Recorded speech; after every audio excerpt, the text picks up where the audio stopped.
Hi friends, welcome back to my channel. ఈరోజు మనం మునగాకు పొడి ఎలా తయారు చేసుకోవాలో తెలుసుకుందాం. ఫస్ట్ మునగాకును మంచిగా కడిగి ఫ్యాన్ కింద ఇలా వాటర్ అంతా పోయే వరకు ఆరబెట్టుకోవాలి. 2 స్పూన్ల పల్లీలు వేసి ఇలా డ్రై రోస్ట్ చేసుకోండి. తర్వాత 2 నుండి 3 స్పూన్ల మినప్పప్పు వేసి కొద్దిగా ఆయిల్ వేసి ఇలా బ్రౌన్ కలర్ వచ్చే వరకు వేయించి పక్కన పెట్టుకోండి. తర్వాత 1 స్పూన్ ఆయిల్ వేసి 2 నుండి 3 స్పూన్ల శనగపప్పు వేసి ఇది కూడా బ్రౌన్ కలర్ వచ్చే వరకు మంచిగా వేయించుకొని పక్కకు పెట్టేసుకోండి.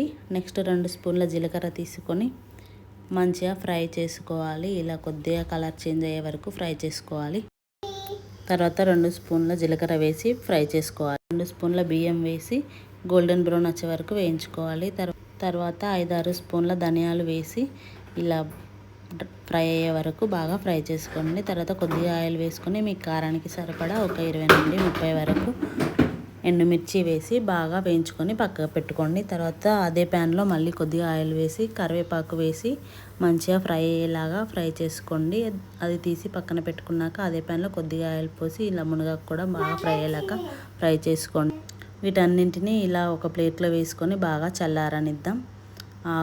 మనం ఫ్రై చేసుకున్న పప్పులు, కరివేపాకు, మునగాకు, ఎండుమిర్చి ఇవన్నీ మంచిగా చల్లారాక మనం ఇప్పుడు వీటిని మిక్సీ చేసుకోవాలి. చూడండి, ఇలా అంటే మంచిగా మెత్తగా అయిపోవాలి. అదే ప్యాన్లో ఒక స్పూన్ ఆయిల్ వేసుకొని ఇంగువ వేసి వేయించి ఇందులో కలుపుకోండి.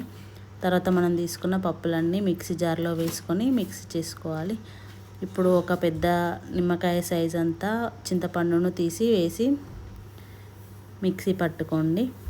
దాంట్లోనే ఒక 10 నుండి 15 వరకు వెల్లుల్లి రెబ్బలు వేసుకొని పొట్టుతోనే వేసుకోండి. అలా వేసుకొని మంచిగా పొడి అయ్యే వరకు మెత్తగా మిక్సీ పట్టుకోండి. తీసి ఒక ప్లేట్లో వేసుకోండి. తర్వాత కరివేపాకు, మునగాకు వేయించుకున్నది మొత్తం వేసి మిక్సీ చేసుకోవాలి.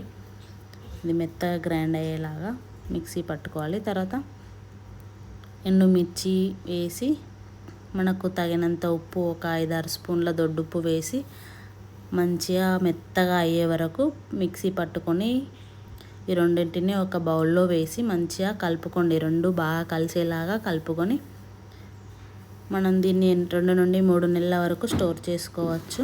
ఇది ఫ్రిడ్జ్లో పెట్టుకుంటే ఎన్ని రోజులైనా ఫ్రెష్గా ఉంటుంది. దీన్ని ఇడ్లీలోకి, దోశలోకి అన్నిటిలోకి తినొచ్చు. ఇలా మంచిగా కలిపి ఒక గ్లాస్ జార్లో తీసుకొని ఫ్రిడ్జ్లో పెట్టుకోండి. చాలా రోజుల వరకు ఇది నిల్వ ఉంటుంది. ఇది వేడివేడి అన్నంలో నెయ్యి వేసుకొని తింటే చాలా బాగుంటుంది. మీరు కూడా ట్రై చేసి చూడండి. ఇలా జార్లో వేసుకొని ఫ్రిడ్జ్లో పెట్టుకొని స్టోర్ చేసుకోండి. అంతే వీడియో. Bye bye.